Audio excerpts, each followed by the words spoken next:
Komisi Pemilihan Umum telah memulai kembali melanjutkan rekapitulasi suara tingkat nasional. Rapat pleno dipimpin Komisioner KPU Idam Holik didampingi Komisioner Muhammad Afifuddin dan Agus Melas. Pleno dimulai dengan melakukan rekapitulasi suara pemilu di Osaka, Jepang.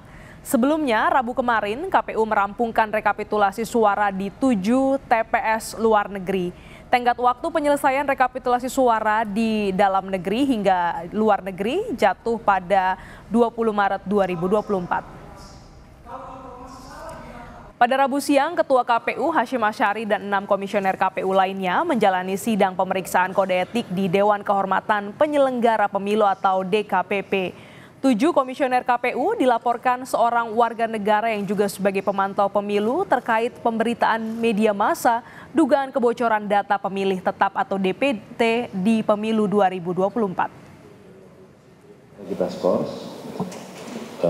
nanti kita lanjutkan setelah kami selesai mengikuti atau menghadiri sidang DKPP. Demikian rapat pleno kita skor sementara. Sudah bersiap jurnalis Kompas TV Tifal Solesa di kantor KPU Jakarta. Tifal, 20 hari jelang batas terakhir rekapitulasi penghitungan suara pemilu 2024, sudah berapa persen atau berapa banyak suara yang masuk ke hitungan manual KPU?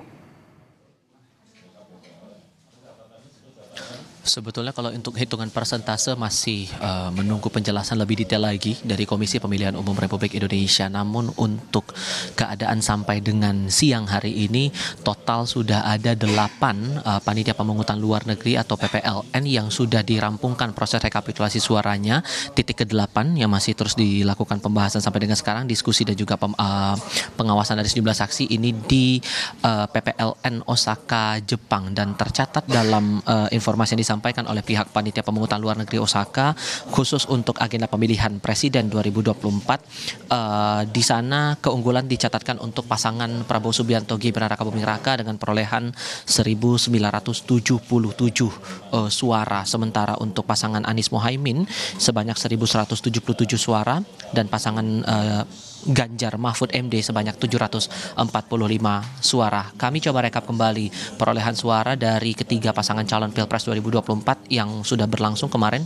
Proses rekapitulasinya dan sudah disahkan oleh Ketua KPU Hashim Asyari dalam hari pertama proses rekapitulasi suara nasional di kantor Komisi Pemilihan Umum Republik Indonesia. Untuk PPLN di Athena, Yunani, keunggulan dicatatkan untuk pasangan nomor urut 2 Prabowo Subianto Gibran Rakabuming Raka dengan 659 suara. Kemudian di Perth, Australia, keunggulan dicatatkan untuk pasangan Ganjar Mahfud 1.600 suara perolehannya.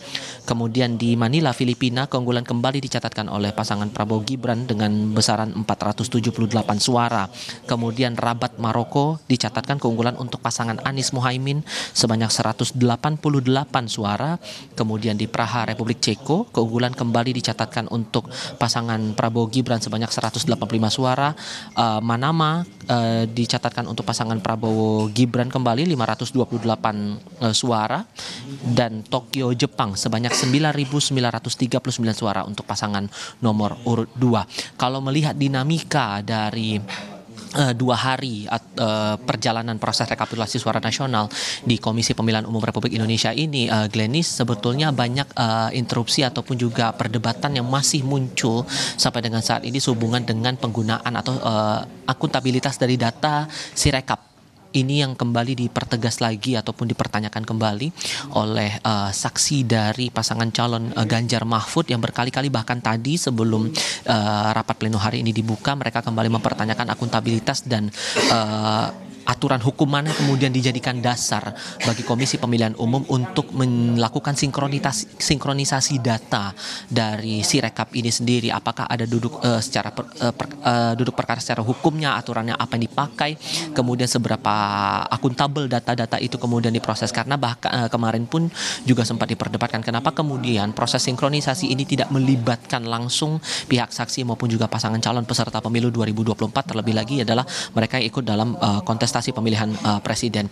Tapi yang dipertegas kembali oleh Komisi Pemilihan Umum, entah itu dari Ketua Hasyim Asy'ari, kemudian yang pagi ini membuka sidang dari Idam Holik selaku Komisioner KPU, yang dipertegas dari KPU adalah Sirekap ini hanya sebagai alat bantu dan proses rekapitulasi nasional yang berlangsung hingga setidak-tidaknya paling lama hingga 20 Maret 2024 nanti merujuk pada formulir hasil atau formulir C hasil dari pemilihan pemungutan suara di tingkat provinsi maupun juga di pemilihan panitia pemungutan suara luar negeri atau PPLN di 127 titik. Nah, inilah yang menjadi dasar dan itu kembali dipertegas sekali lagi oleh pihak Komisi Pemilihan Umum Republik Indonesia. Bagaimana kemudian untuk perolehan rekapitulasi suara di tingkat nasional atau di tingkat dalam negeri begitu. Mengingat ini kalau kita merujuk lagi kondisinya, proses rekapitulasi untuk di skala nasional ini masih di tahap rekapitulasi di tingkat kecamatan, sehingga ini masih menunggu lagi proses di kecamatan selesai hingga tingkat provinsi ini rampung dilaksanakan. Barulah kemudian KPU akan menggunakan data-data rekapitulasi nasional di seluruh provinsi untuk menyelesaikan seluruh perolehan suara, baik itu untuk pemilihan presiden 2024 maupun juga pemilihan legislatif 2024. Perkembangan dinamika ini masih berlaku secara dinamis. Kami juga masih mencermati negara mana lagi atau PPLN mana lagi yang akan coba diumumkan hasil rekapitulasinya dan apakah perdebatannya masih akan merujuk lagi kembali soal Sirekap atau ada hal lain. Terutama ini yang masih diperdebatkan sampai dengan saat ini adalah soal DPTB, daftar pemilih tambahan di PPLN Osaka, Jepang. Glenis. Baik, terima kasih jurnalis Kompas TV Tifal Solesa atas laporan Anda.